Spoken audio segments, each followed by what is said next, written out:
सभी स्टूडेंट्स को गणतंत्रता दिवस की हार्दिक शुभकामनाएं। मैं शशि सिडाना स्वागत करता हूं आपका आपके अपने YouTube चैनल पर। स्टूडेंट्स, तो हमारा जो फिजिक्स पार्ट से टॉपिक चल रहा है विद्युत धारा व चुंबक, जिसमें हम डिस्कस कर रहे हैं विद्युत जनित्र। और विद्युत जनित्र में कल के वीडियो में हमने डिस्कस किया था प्रत्यावर्ती धारा जनित्र, अल्टरनेट करंट जनरेटर। आज हम डिस्कस कर रहे हैं दिष्ट धारा जनित्र, डायरेक्ट करंट जनरेटर। दिष्ट धारा क्या होती है? जिसका मान व दिशा समय के साथ नहीं बदलता। मान व दिशा समय के साथ न बदले, मेन डायरेक्शन ही देखते हैं, दिशा समय के साथ न बदले, ऐसी धारा को हम दिष्ट धारा कहते हैं। और जो जनित्र दिष्ट धारा की उत्पत्ति करते हैं उन जनित्र को हम दिष्ट धारा जनित्र के नाम से जानते हैं। स्टूडेंट्स, कल के वीडियो में हमने प्रत्यावर्ती धारा जनित्र डिस्कस किया था। यदि आपको हमारे वीडियो अच्छे लग रहे हैं, जो भी कॉम्पिटिटिव एग्जाम्स की स्टूडेंट्स तैयारी कर रहे हैं, उनके लिए मेरा प्रयास है कि जनरल साइंस के सभी वीडियोज़ जो हैं मैं आपको उपलब्ध करवा दूं, ताकि आप किसी भी कॉम्पिटिटिव एग्जाम की तैयारी करें वो आपके लिए बेनिफिशियल हों। तो यदि आपको हमारा कल का वीडियो अच्छा लगा है, रेगुलर वीडियो अच्छे लग रहे हैं, तो कृपया हमारे वीडियो को लाइक कर दीजिए, क्योंकि आपका एक लाइक ही हमारा मोटिवेशन है। उससे हम मोटिवेट होते हैं और बेहतर करने का प्रयास करते हैं। तो कृपया अगर अच्छा लगे तो लाइक ज़रूर करें, शेयर करें और हमारे चैनल को सब्सक्राइब करें।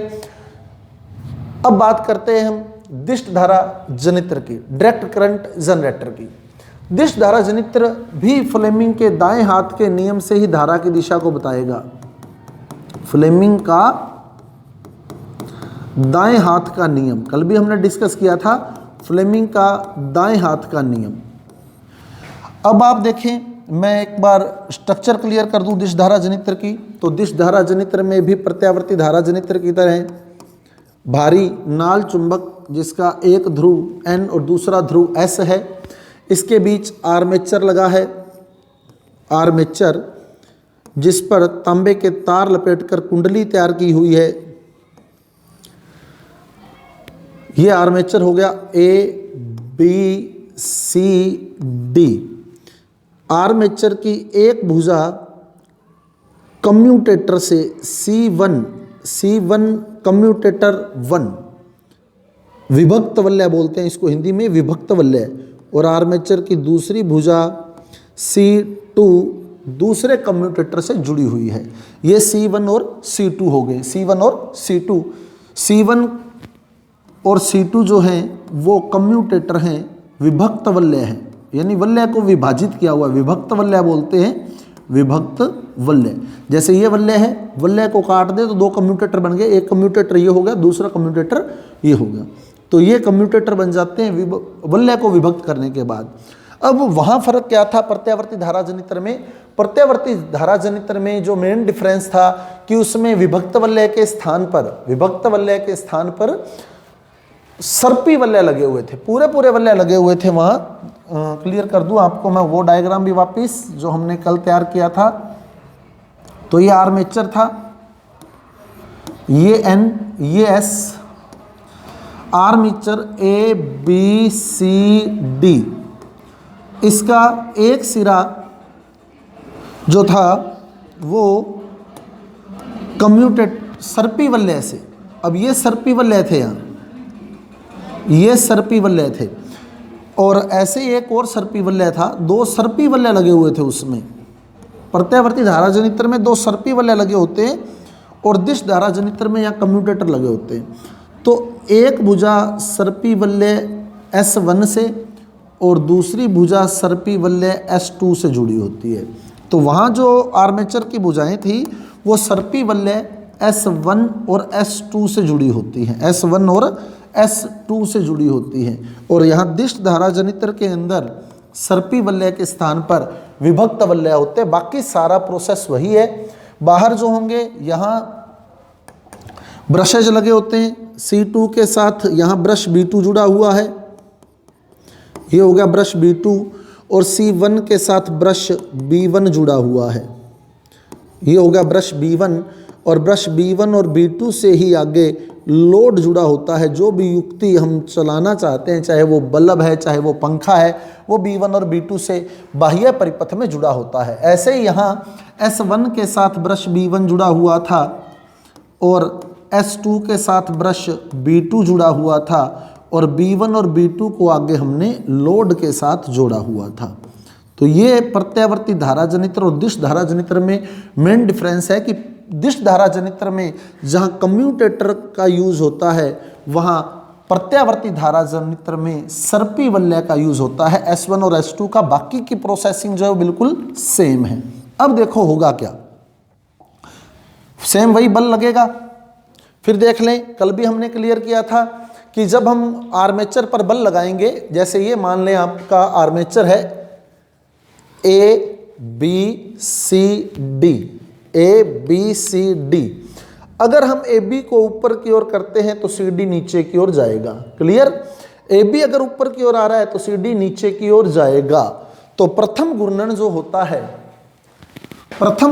होता है उसमें AB ऊपर, प्रथम घूर्णन में क्या हुआ,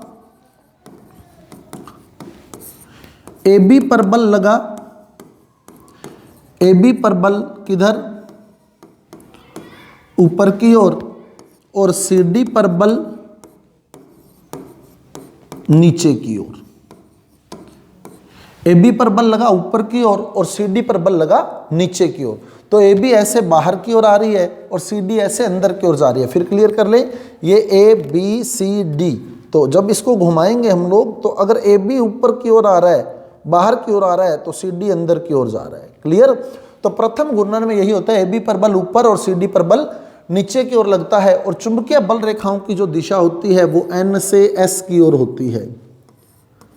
चुंबकीय बल रेखाओं की दिशा N से S की ओर होती है। तो बल की दिशा आपको पता लग गई, चुंबकीय क्षेत्र की दिशा आपको पता लग गई। तो फ्लेमिंग के दाएं हाथ का नियम क्या कहता है? दाएं हाथ का नियम कि यदि हम अंगूठा बल की दिशा में, दाएं हाथ का अंगूठा बल की दिशा में, तर्जनी किधर, चुंबकीय क्षेत्र की दिशा में व्यवस्थित कर दें, तो मध्यमा जो होगी वो धारा की दिशा को बताएगी, मध्यमा धारा की दिशा को बताएगी। और शर्त है कि ये तीनों एक दूसरे के लंबवत होने चाहिए, यानी दाएं हाथ के अंगूठे, मध्यमा और तर्जनी को एक दूसरे के लंबवत यानी 90 डिग्री पर। तो आप देख सकते हैं, कल भी मैंने क्लियर किया था, तर्जनी और मध्यमा एक दूसरे के 90 पर हैं, तर्जनी और अंगूठा एक दूसरे के 90 पर हैं, और अंगूठा और मध्यमा देखना चाहें तो भी एक दूसरे के 90 पर हैं। यानी तर्जनी, दाएं हाथ की तर्जनी अंगूठे और मध्यमा को एक दूसरे के लंबवत इस प्रकार फैलाएं कि अंगूठा बल की दिशा को,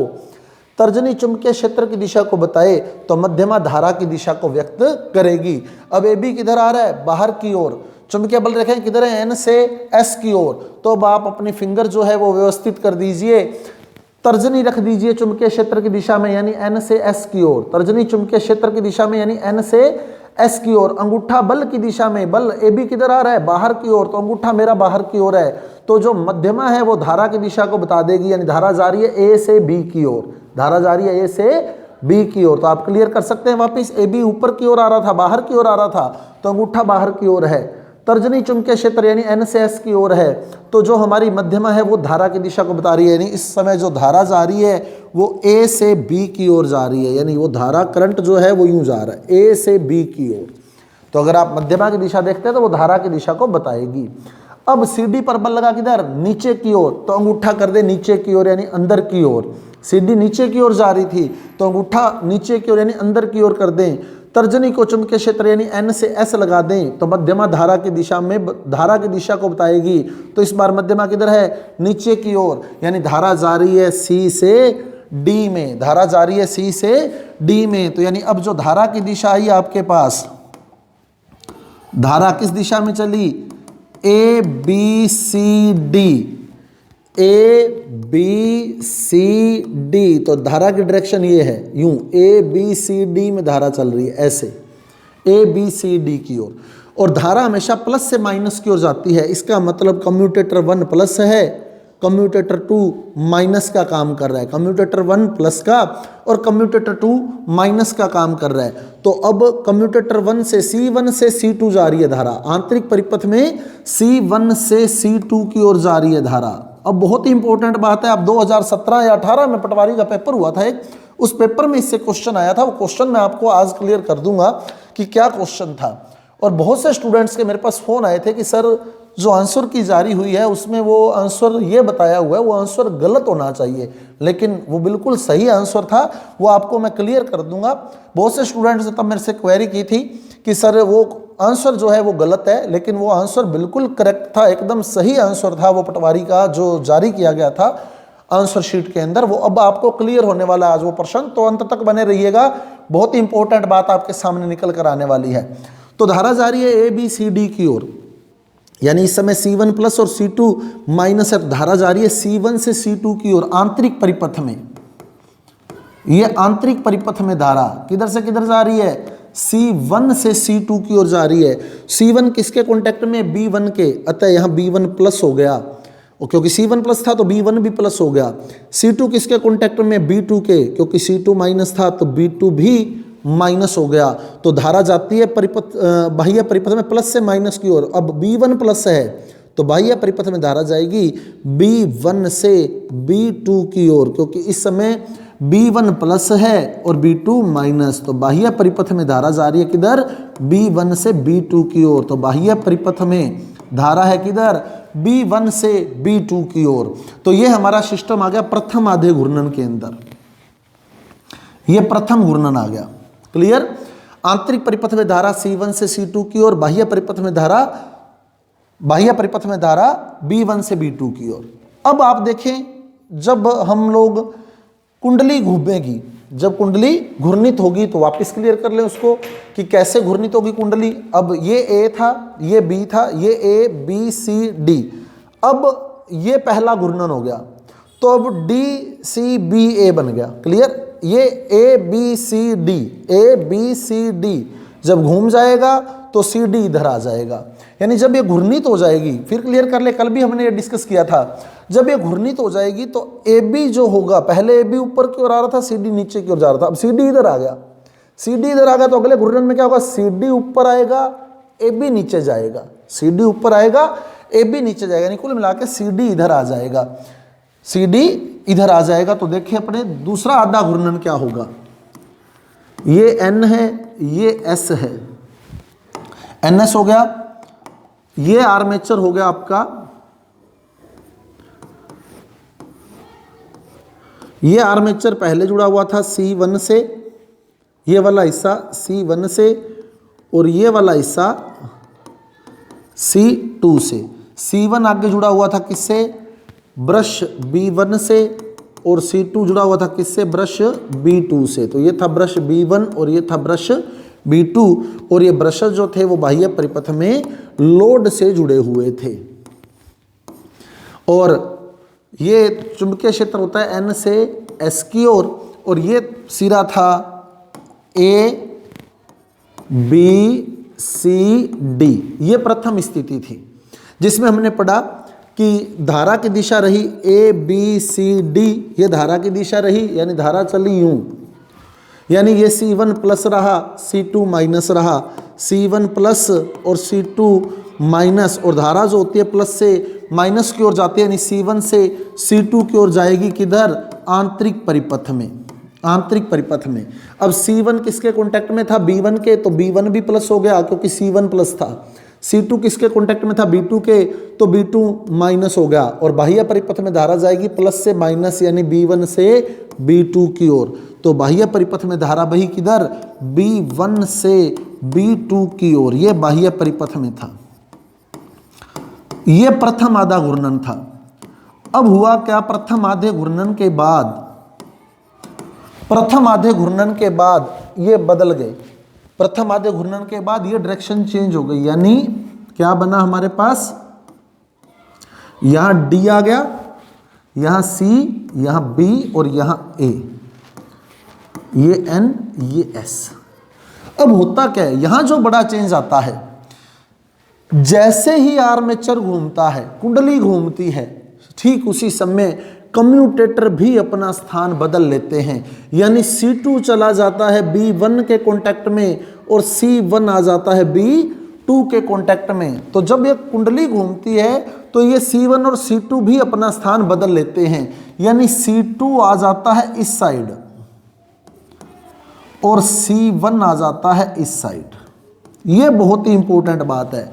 कम्यूटेटर भी कुंडली के घूमते ही कम्यूटेटर भी अपना स्थान बदल लेते हैं। C2 इस साइड आ जाता है, C1 इस साइड आ जाता है, यानी जैसे ये कुंडली यूं घूमी ये कम्यूटेटर भी घूम गए।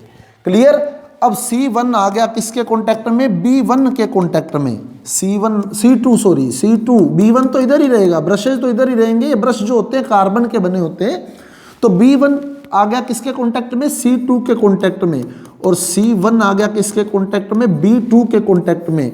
और B1 और B2 जो है वो आगे लोड से जुड़े हुए हैं, ये आगे लोड से जुड़े हुए हैं। जबकि प्रत्यावर्ती में क्या था? देखो प्रत्यावर्ती में सर्पी वलय पूरा के पूरा, जब ये कुंडली घूमेगी तो ये यहां सर्पी वलय यही रहेगा, S1 B1 के कॉन्टैक्ट में ही रहेगा, S2 B2 के कॉन्टैक्ट में ही रहेगा। लेकिन कम्यूटेटर जो होते हैं उसमें वो अपना स्थान बदल लेते हैं, C2 B1 के कॉन्टैक्ट में आ जाता है और C1 B2 के कॉन्टैक्ट में चला जाता है। क्लियर। अब देखें क्या होगा। अब इस बार क्या होगा? पहले AB ऊपर की ओर आ रही थी, अब वापस देखें उसी को घुमाकर अगर हमने, तो ये घूर्णन यूं चल रहा है, देखो ऐसे ऐसे इस तरह से। तो पहले क्या था? AB ऊपर CD नीचे था, अब CD ऊपर AB नीचे है, CD ऊपर AB नीचे। तो इस बार जो बल लगने वाला है उसमें CD पर ऊपर की ओर और AB पर नीचे की ओर बल लगने वाला है। CD पर ऊपर और AB पर नीचे की ओर बल लगने वाला है। जिन स्टूडेंट्स ने पिछला वीडियो नहीं देखा है वो पिछला वीडियो देखे, डिस्क्रिप्शन बॉक्स में लिंक दिया गया है, तो वहां से वो प्रत्यावर्ती धारा जनित्र से संबंधित पिछला वीडियो देखे, आपको क्लियर हो जाएंगे सारे कॉन्सेप्ट। तो इस बार CD पर बल ऊपर, AB पर बल नीचे की ओर लग रहा है और चुंबकीय क्षेत्र की दिशा N से S की ओर रहती है। तो लगा दे फ्लेमिंग के दाएं हाथ का नियम। इस बार CD पर बल ऊपर की ओर, तो CD पर अंगूठा बाहर की ओर रख दें, तर्जनी चुंबकीय क्षेत्र की दिशा में रख दें, तो जो मध्यमा है वो धारा की दिशा को बताएगी। तो धारा जा रही है D से C की ओर, धारा जा रही है किधर? D से C की ओर।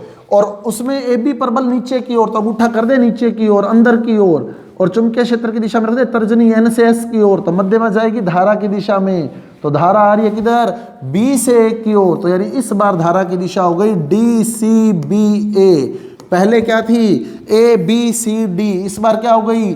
DCBA, यानी आंतरिक परिपथ में धारा की दिशा बदली है। तो दिष्ट धारा जनित्र के आंतरिक परिपथ में धारा की दिशा बदलती है, यानी आंतरिक हिस्से में प्रत्यावर्ती धारा ही बहती है, लेकिन बाह्य हिस्से में दिष्ट धारा बहेगी, बाह्य परिपथ में दिष्ट धारा बहेगी। कैसे? देखो अब CD पर बल ऊपर की ओर लगा और AB पर बल नीचे की ओर लगा, तो फ्लेमिंग के दाएं हाथ के नियम से धारा की दिशा आई DCBA। DCBA कब आएगी? जब ये C2 प्लस हो जाएगा और C1 माइनस हो जाएगा, क्योंकि धारा जाती है प्लस से माइनस की ओर, तो धारा जाएगी यूं DCBA प्लस से माइनस की ओर। तो इस बार C2 प्लस रहा और C1 माइनस रहा, तो आंतरिक परिपथ में धारा गई C2 से C1 की ओर, ये आंतरिक परिपथ में है। तो आप देख सकते हैं आंतरिक परिपथ में पहले धारा किधर थी? C1 से C2, अब आंतरिक परिपथ में धारा किधर है? C2 से C1। लेकिन इस बार C2 किसके कॉन्टैक्ट में आ गया? B1 के, तो B1 प्लस हो गया, क्योंकि C2 प्लस है और C2 कॉन्टैक्ट में B1 के, तो B1 प्लस हो गया। C1 कॉन्टैक्ट है B2 के, C1 माइनस है तो B2 भी माइनस हो गया, और धारा जाती है प्लस से माइनस की ओर। तो बाह्य परिपथ में धारा B1 से B2 ही जाएगी। पहले भी बाह्य परिपथ में धारा B1 से B2 जा रही थी, अब भी बाह्य परिपथ में धारा B1 से B2 ही जाएगी। यानी इसमें बाह्य परिपथ में धारा की दिशा नहीं बदलती, यानी बाह्य परिपथ में दिष्ट धारा हमें मिलती है। लेकिन आंतरिक परिपथ जो है, इनर सर्किट जो है इसका, कुंडली जो है इसकी, आर्मेचर जो है इसका, उसमें धारा की दिशा बदली है। तो ये पटवारी में 2017 या 18 में जो पेपर हुआ था उसमें क्वेश्चन था कि दिष्ट धारा जनित्र के आंतरिक परिपथ में कुंडली में बहने वाली धारा की प्रकृति है दिष्ट प्रत्यावर्ती, दोनों कोई नहीं। तो कुंडली के अंदर जो धारा बह रही है वो प्रत्यावर्ती धारा है। पहले ABCD दिशा में बह रही थी, अब DCBA दिशा में बह रही है। पहले C1 से C2 चल रही थी, अब C2 से C1 चल रही है। लेकिन बाह्य परिपथ में धारा B1 से B2 ही रही। दोनों ही स्थितियों में। क्यों? क्योंकि C1 और C2 अपना स्थान बदल लेते हैं। वहां S1 और S2 ने अपनी पोजीशन नहीं बदली थी, क्योंकि वो पूरे पूरे रिंग थे, तो वहां कोई पोजीशन वाला चक्कर नहीं था। तो वहां यहां S1 और S2 था, वहां परमानेंट था S1 S2। पहले घूर्णन में S1 पॉजिटिव था, S2 नेगेटिव था, धारा S1 से S2 जा रही थी। S1 कॉन्टैक्ट में था B1 के और S2 कॉन्टैक्ट में था B2 के, तो B1 प्लस हो गया था, B2 माइनस हो गया, धारा B1 से B2 गई। अगले आधे घूर्णन में, वहां अगले आधे घूर्णन में क्या हुआ, S1 माइनस हो गया, S2 प्लस हो गया, तो B1 माइनस हो गया, B2 प्लस हो गया, तो धारा B2 से B1 आने लग गई।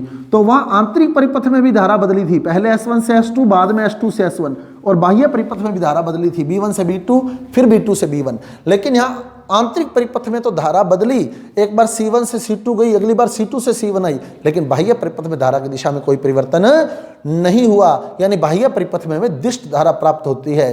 तो स्टूडेंट्स, ये था हमारा आज का वीडियो दिष्ट धारा जनित्र। यदि आपको हमारा वीडियो अच्छा लगा है, कॉन्सेप्ट क्लियर हुआ है, तो कृपया हमारे वीडियो को लाइक करना मत भूलिए, शेयर कीजिए, हमारे चैनल को सब्सक्राइब कीजिए, साथ ही साथ बेल आइकन का बटन भी ऑन कर दीजिए, क्योंकि कल हम मोटर की वर्किंग समझने वाले हैं, विद्युत मोटर कैसे काम करती है। तो एक एक कॉन्सेप्ट मेरा प्रयास रहेगा, एक एक टॉपिक आपको मैं क्लियर कर दूं।